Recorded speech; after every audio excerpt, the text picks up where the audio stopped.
واقعہ سلطان صلاح الدین ایوبی قسط نمبر 257 اپنا اسلامک اسٹوڈیو۔ ناظرین، سائقہ نامی لڑکی جو کہ خطیب المخدوم کی بیٹی تھی، وہ بہت دیر بعد آئی۔ اس کے ہاتھ میں قرآن تھا جو عہدے دار کو دے کر اس نے کہا، میں والی موصل کے پاس جا رہی ہوں کہ وہ مجھے اپنے باپ سے ملنے کی اجازت دے دے۔ ہاں، عہدے دار نے کہا، ملاقات کا یہی طریقہ ہے، اور وہ قرآن لے کر چلا گیا۔ ناظرین، سائقہ تیار ہو کر سیف الدین کے دربار میں چلی گئی۔ اسے باہر روک دیا گیا۔ سیف الدین صلاح الدین ایوبی نہیں تھا کہ ہر کسی کو ملنے کی کھلی اجازت تھی۔ سیف الدین تو بادشاہ تھا اور اس کے طور طریقے شاہانہ تھے۔ اسے شراب بھی پینی ہوتی تھی، حرم کے لیے بھی وقت نکالنا ہوتا تھا۔ ناظرین، رقص کی محفلیں بھی کرنی ہوتی تھیں، اور جو وقت بچتا تھا وہ اپنی بادشاہی کو سلطان ایوبی سے بچانے کے منصوبے بناتے صرف ہوتا تھا۔ اسے اپنی رعایا کا کوئی علم نہ تھا۔ حکومت کے نشئی رعایا کو استعمال کیا کرتے ہیں، ان کے نیک و بد کی انہیں کوئی پرواہ نہیں ہوتی۔ وہ رعایا کے پیٹ میں صرف اتنا سا اناج جانے دیتے ہیں جس سے رعایا صرف زندہ رہے اور ان کے آگے سجدہ ریز رہے۔ ناظرین، سائقہ اسی رعایا کی ایک لڑکی تھی۔ دربان نے اس سے پوچھا کہ وہ کون ہے، تو اس نے بتایا کہ موصل کے خطیب ابن المخدوم ککبوری کی بیٹی ہے۔ دوسروں کی طرح دربان کو بھی یہ معلوم تھا کہ خطیب اچانک پاگل ہو گیا ہے اور اسے قید خانے میں ڈال دیا گیا ہے۔ ناظرین، خطیب کا احترام ہر کسی کے دل میں تھا، اور اس کے پاگل ہو جانے کی وجہ سے سب کے دلوں میں ہمدردی بھی پیدا ہو گئی تھی۔ دربان نے کسی سے کہہ کر سیف الدین سے اجازت لے لی کہ سائقہ کو اس کے پاس بھیجا جائے۔ سائقہ جب سیف الدین کے سامنے گئی تو وہ اس لڑکی کی خوبصورتی دیکھ کر چونک اٹھا۔ وہ لڑکیوں کا شکاری تھا۔ اس نے سائقہ کو دلچسپی سے اپنے پاس بٹھایا۔ وہ سمجھ گیا ہوگا کہ لڑکی اپنے باپ کی رہائی کی درخواست لے کر آئی ہے۔ سنو لڑکی، اس نے سائقہ کی بات سنے بغیر کہا، میں جانتا ہوں تم کیوں آئی ہو، لیکن میں نے بہت مجبور ہو کر تمہارے باپ کو قید میں ڈالا ہے۔ اگر اسے 1-2 دنوں بعد ہی رہا کرنا ہوتا تو میں اسے گرفتار ہی نہ کرتا۔ میں اسے رہا نہیں کر سکوں گا۔ ان کا جرم کیا ہے؟ سائقہ نے پوچھا۔ غداری، سیف الدین نے جواب دیا۔ کیا انہوں نے آپ کے خلاف صلیبیوں کے حق میں غداری کی ہے؟ ریاست کا دشمن صلیبی ہو یا مسلمان، سیف الدین نے جواب دیا، اس کے ساتھ مل کر ریاست کو نقصان پہنچانا جرم ہے۔ کیا تمہارا باپ صلاح الدین ایوبی کا حامی نہیں تھا؟ مجھے کچھ علم نہیں، سائقہ نے جواب دیا۔ میرا خیال یہ ہے کہ صلاح الدین ایوبی کا حامی ہونا جرم نہیں۔ یہی بات تمہارا باپ بھی نہیں سمجھ سکتا، سیف الدین نے کہا۔ میں حیران ہوں کہ بہت سے لوگ صلاح الدین ایوبی کو فرشتہ سمجھتے ہیں۔ وہ عورت کے معاملے میں درندہ ہے۔ دمشق اور قاہرہ میں اس نے اپنا حرم تم جیسی سینکڑوں لڑکیوں سے بھر رکھا ہے۔ ہر لڑکی 3-4 مہینوں بعد اپنے سالاروں کے حوالے کر دیتا ہے۔ اس کی فوج جہاں حملہ کرتی ہے وہاں نہ مسلمان گھرانہ دیکھتی ہے نہ غیر مسلم، ہر گھر کو لوٹتی اور ہر لڑکی کو اپنے ساتھ لے جاتی ہے۔ تم جیسی حسین لڑکی اس سے کبھی محفوظ نہیں رہ سکتی۔ یہ میرا فرض ہے کہ تمہاری عزت کی حفاظت کروں، خواہ مجھے تمہیں اپنے گھر میں رکھنا پڑے۔ میری حفاظت خدا کرے گا، سائقہ نے کہا۔ میں صرف یہ التجا کرنے آئی ہوں کہ مجھے تھوڑی سی دیر کے لیے اپنے باپ سے ملنے کی اجازت دی جائے۔ جب تک قاضی اسے سزا نہیں دیتا اجازت نہیں دی جا سکتی۔ سزا کیا ہوگی؟ لڑکی نے پوچھا۔ موت، سائقہ کے آنسو بہنے لگے۔ اس نے لڑکی کو اور زیادہ خوف زدہ کرنے کے لیے کہا، لیکن یہ موت اتنی آسان نہیں ہوگی کہ تلوار سے سر تن سے جدا کر دیا جائے گا۔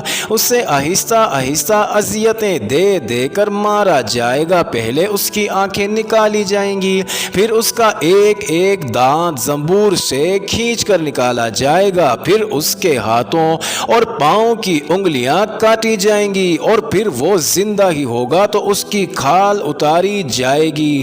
ناظرین، لڑکی کا جسم بڑی زور زور سے کانپا، اس نے ہونٹ دانتوں میں دبا لیے اور اس کا رنگ پیلا پڑ گیا۔ اس نے لرزتی ہوئی آواز میں پوچھا، کیا آپ ان پر رحم نہیں کر سکتے کہ ان کا سر تلوار سے کاٹ دیا جائے؟ اگر انہیں سزائے موت ہی دینی ہے تو ایک ثانیے میں انہیں کیوں نہیں ختم کر دیتے؟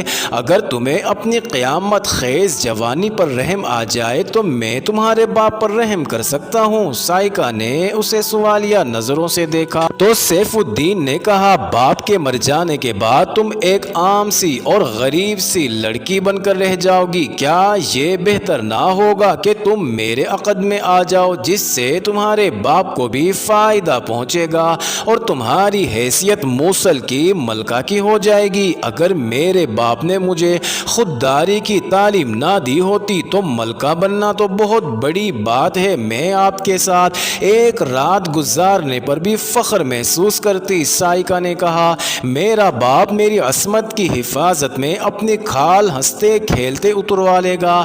یہ سودا میرے باپ کے ساتھ کریں، اس سے پوچھیں کہ تم جلاد کے پاس جانا چاہتے ہو یا اپنی بیٹی کو میرے پاس بھیجنا چاہتے ہو۔ میرا باپ یقیناً یہ کہے گا کہ مجھے جلاد کے حوالے کر دو۔ میں صرف یہ درخواست لے کر آئی تھی کہ تھوڑی سی دیر کے لیے مجھے اپنے باپ سے ملنے دیا جائے۔ اب میں اپنی درخواست میں یہ اضافہ کرتی ہوں کہ اس کے لیے میں کوئی سودا قبول نہیں کروں گی۔ کیا تمہارا یہ فیصلہ ہے کہ تم میرے پاس نہیں آؤ گی؟ سیف الدین نے پوچھا۔ اٹل فیصلہ، سائقہ نے جواب دیا۔ آپ موصل کے مالک ہیں، مجھے زبردستی اپنے حرم میں داخل کر لیں، میں نے ایسا جرم کبھی نہیں کیا، سیف الدین نے کہا۔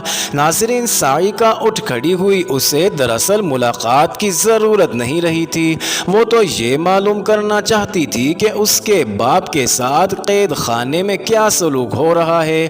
وہ اسے قید خانے کے ایک عہدے دار سے معلوم ہو گیا تھا اور اسے یہ امید بھی تھی کہ یہ عہدے دار اس کے باپ کو فرار میں مدد دے گا۔ اس نے سیف الدین کو سلام کیا اور چل پڑی۔ ناظرین، سیف الدین نے اسے جاتے دیکھا تو بولا، ٹھہرو، یہ نہ کہنا کہ والی موصل نے ایک لڑکی کی تمنا پوری نہیں کی تھی۔ تم آج رات اپنے باپ سے ملاقات کرنے کے لیے جا سکتی ہو۔ ایک آدمی تمہارے گھر آئے گا، وہ تمہیں اپنے ساتھ قید خانے میں لے جائے گا۔ تم جتنی دیر چاہو اپنے باپ سے باتیں کر سکتی ہو۔ ناظرین، سائقہ شکریہ ادا کر کے چلی گئی۔ سیف الدین کے پیچھے ایک باڈی گارڈ کھڑا تھا۔ سائقہ چلی گئی تو سیف الدین نے اپنے باڈی گارڈ سے کہا، اتنا خوبصورت پرندہ پنجرے میں آنا چاہیے۔ میں نے اسے خوف زدہ کرنے کے لیے کہا تھا کہ اس کے باپ کو کس طرح اذیتیں دے کر مارا جائے گا، مگر لڑکی دل گردے کی پکی معلوم ہوتی ہے۔ جانتے ہو میں نے اسے کیوں کہا ہے کہ ایک آدمی تمہارے گھر آئے گا، وہ تمہیں قید خانے میں باپ سے ملاقات کرانے لے جائے گا؟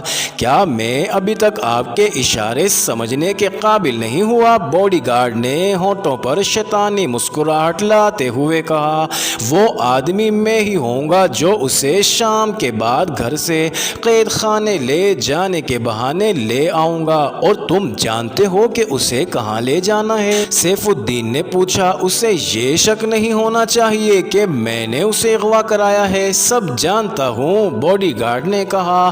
یہ کام پہلی بار تو نہیں کر رہا، میں اسے جن بھول بھلائیوں سے گزار کر اس کی جو حالت کر کے آپ کے پاس پہنچاؤں گا، اس سے وہ یہ سمجھے گی کہ دنیا میں آپ واحد انسان ہیں جو اس کے محسن و غمخوار ہیں۔ آگے آپ جانتے ہیں کہ اس قسم کے پرندے کو پنجرے میں کس طرح بند کرتے ہیں۔ چلو تیاری پکڑو، یہ خوبصورت پرندہ پکڑنا ہے۔ معزز ناظرین، یہ انٹرسٹنگ ویڈیو جاری ہے، اگلی ویڈیو قسط نمبر 258 میں دیکھنا مت بھولیے گا۔